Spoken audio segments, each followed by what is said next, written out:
Қайырлы күн баршаңызға. Өте жұмсақ болып шығатын, бисквитный болып жақсы көтерілетін және тез сіңетін дайын болғаннан кейін жарты сағаттан кейін жей беруге болатын медовый торт дайындаймыз. Бұл медовый оқтаумен жаюды қажет етпейді, қолмен тез жайылатын, уақытыңызды көп алмайтын жарты сағатта дайын болатын торт. Және Рамазан айы болғандықтан тортқа осындай оформление жасайтын боламыз. Егер арнама тіркелмеген жаңа көрермен болсаңыз, міндетті түрде тіркеліп алыңыз және осы видеома лайк басып қойыңыз. Ең алдымен балды водяной баняда жақсылап ерітіп аламыз, кейін бір шай қасық сода қосып араластырамыз. Біздің медіміз кішкене ағарып, осылайынан реакция жүреді. Кейін майымызды қосып барлығында жақсылап ерітеміз, араластырамыз. Кейін бір шетке алып, кішкене суға қалдырамыз. Келесі жұмыртқаның үстіне қантымызды салып, жақсылап көпіргенше асықпай араластыратын боламыз. Мен 2 порция жасағандықтан 8 жұмыртқа қолдандым. Сіздер 1 порция болса 4 жұмыртқа қолданасыздар. Келесі алдында еріткен балымызды миксермен араластырып отырып, шетінен қосып, бөліп қосып отыратын боламыз. Себебі біздің жұмыртқамыз пісіп кетуі мүмкін.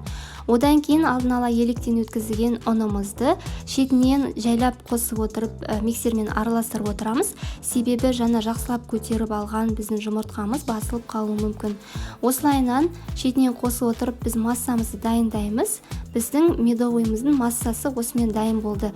Дәл қаймақ сияқты болып шығу қажет. Осылайынан қасықпен жоғары көтеріп төңкерген кезде біздің массамыз қайтадан өзінің формасына келеді.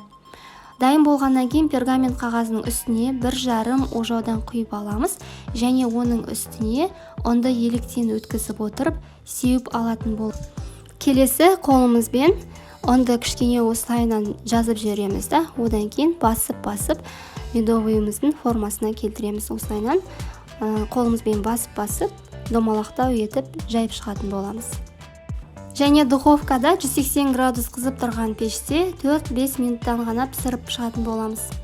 Осымен біздің корждарымыз дайын болды. Өте жұмсақ болып, бисквитный болып, жақсы көтерілетін корждар міндетті түрде жасап көріңіздер. Сіздердің көп уақыттарыңызды алмайды және дайын болғаннан кейін бірден жей беруге болады.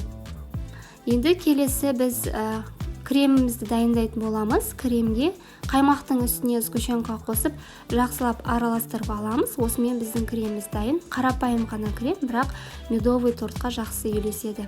Енді тортымызды жинаймыз. Астыңғы бөлігін қойып, үстіне 4 қасықтан салсақ жеткілікті. Кремді 4 қасықтан салып отырып, жақсылап жан-жағына шетіне барлық жеріне жағып, барлығын корждарды бір-бірінің үстіне қойып, осылайынан орналастырып шығатын боламыз. Және қасықтың көмегімен осы тортымыздың шет-шетіне де кремді жақсылап жағып аламыз. Себебі қазір бетіне, жан-жағына біз себетін боламыз. Торттың бетіне осы корждардың өзінен артылған, шет-шетін кескен кезде қалған бөліктерін блендермен майдалап алып, осылайынан бетіне, одан кейін шет-шетіне барлығына жақсылап тұрып сеуіп шығамыз. Сол кезде біздің тортымыз осындай бір келкі әдемі болып шығады. Кейін әдемі ыдысымызға орналастырып алып, оформлениемізге кірсейік. Қазір Рамазан айы болғандықтан мен осы Рамазан айына қатысты оформление жасадым. Сіздер қаласаңыздар жасамасаңыздар да болады, немесе басқаша етіп жасасаңыздар да болады. Осындай айдың суретін клубниканың көмегімен салып, ішін шоколадтармен толтырып шықтым. Және де торттың бетіне Рамазан карем деген жазу жазып шықтым.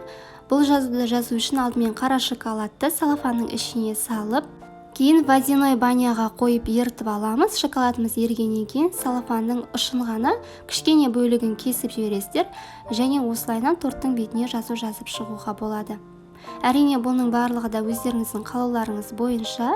Менікі тек қазір Рамазан айы болғандықтан сіздерге идея ретінде ұсынып жатқаным. Осымен тортымыз дайын болды. Соңына дейін менімен бірге болғандарыңызға рахмет. Егер сіздерге ұнаса, міндетті түрде арнама тіркеліп алыңыздар. Және осы видеома лүпіл басып, комментарийға өз пікірлеріңізді қалдыра кетіңіздер. Астарыңыз дәмді болсын, оразаларыңыз қабыл болсын.